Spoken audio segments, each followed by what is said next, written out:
The African Union has been heavily criticized on its stand with regard to the deadly war that has taken place for almost 2 years in Tigray. Right on the onset of the war, the African Union chairperson Musa Faki Mohammed described the war in Tigray as a law enforcement operation and failed to condemn the genocidal campaign on the people of Tigray.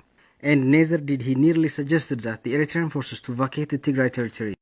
In Ethiopia, the federal government took bold steps to preserve the unity, stability, and respect for the constitutional order of the country, which is legitimate for all states. Mouz Gidey, Associate Principal Researcher at Tigray Policy Studies, says the AU has clearly demonstrated its negligence on the genocidal war in Tigray, calling it a law enforcement operation through its chairperson Musa Faki Mohammed right at the very beginning of the conflict. AU's readiness to lead this negotiation has been tarnished, not now, but earlier during the first stages of the ceasefire. Because the president of the secretariat of AU has been supporting the war effort in Tigray as a law enforcement program.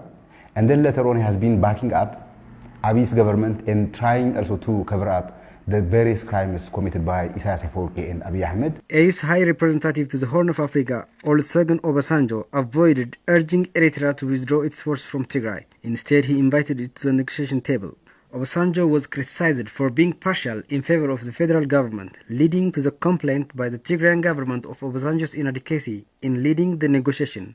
Alex Doal, Executive Director of the World Peace Foundation, also says that Obasanjo achieved nothing in 13 months except for facilitating Abiy Ahmed and Isaias Afwerki's plans to contain Tigray under military confinement. We've seen General Olusegun Obasanjo in post as the High Representative of the African Union Commissioner for 13 months, during which time he has not managed to achieve a single face-to-face meeting between the parties. He has been extremely lackadaisical, clearly partisan, and the suspicion lingers that his agenda is really to smooth the way for the Ethiopian government, hand in hand with the state of Eritrea, to impose a settlement on Tigray at the point of a gun.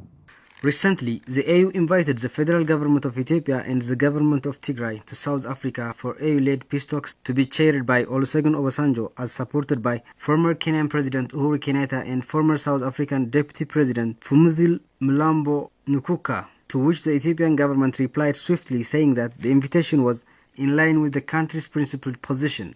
The government of Tigray also expressed its willingness, meanwhile asking the issues of security, logistics and others. Uhuru Kenyatta also said he wouldn't be available on the specified date, for he had another schedule, and expressed his demand to be informed on the details of the peace talks. The African Union later announced that the peace talks had been delayed for logistics reasons. Dr. Mouz Gidey says the announcement for the delayed peace talks shows that the AU is not ready to lead the peace talks with the utmost responsibility.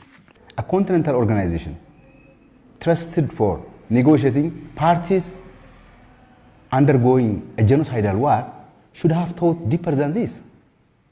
Issue of logistics, host state accommodation, relationship, transport, security shouldn't have been a matter, because what's at stake is the life of millions of people and the integrity of the whole, a big state like Ethiopia, and the peace and stability of a great region.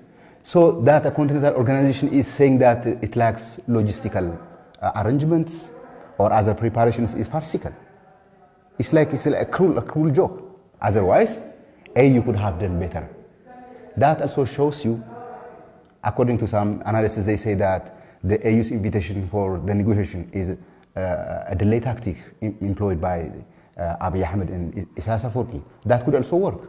Alex Doal also says he doesn't expect the AU-led negotiation in South Africa to be fruitful, as there are no evidence of serious preparedness by the AU for the peace talks. At the moment, the diplomatic channels are pretty much at a dead end. The African Union is talking about inviting the parties to peace talks in South Africa in about a week's time.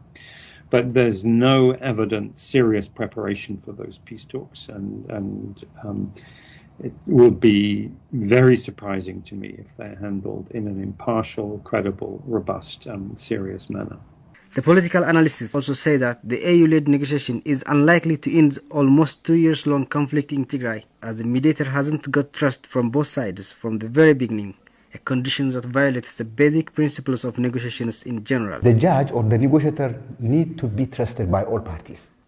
They have to invest their confidence in him or in her so that the peace process can go on, and so that a negotiated settlement of problems, a negotiated identification of problems and resolution of major challenges. And at the end of the day, to arrive at a win-win solution, you need to invest your trust on the negotiator. But from day one, AU as an institution, and the Secretariat as the head of the institution, and then the chief negotiator of the African Union, they have lost their trust by especially Tigrayan government and the Tigrayan people. And even in the eye of the international community, their neutrality has been tarnished. If you were to take an ABC of mediation, the A is that the mediator needs to be accepted by both parties. And General Obasanjo has not been accepted by the government of Tigray. And that in any normal scenario of conflict resolution, he would be removed. And if one party objects, it doesn't have to explain.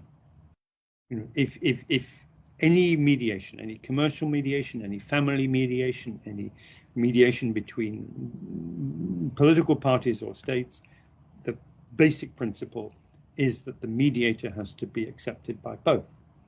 And if that's not the case, it's very unlikely that the mediation is going to proceed. Regional and international political analysts express their pessimism towards the AU-led mediation to end the more than 2-year-long conflict in Tigray. The issues of readiness, commitment, and impartiality have shadowed the AU-led mediation, and many believe that it's unlikely to be fruitful.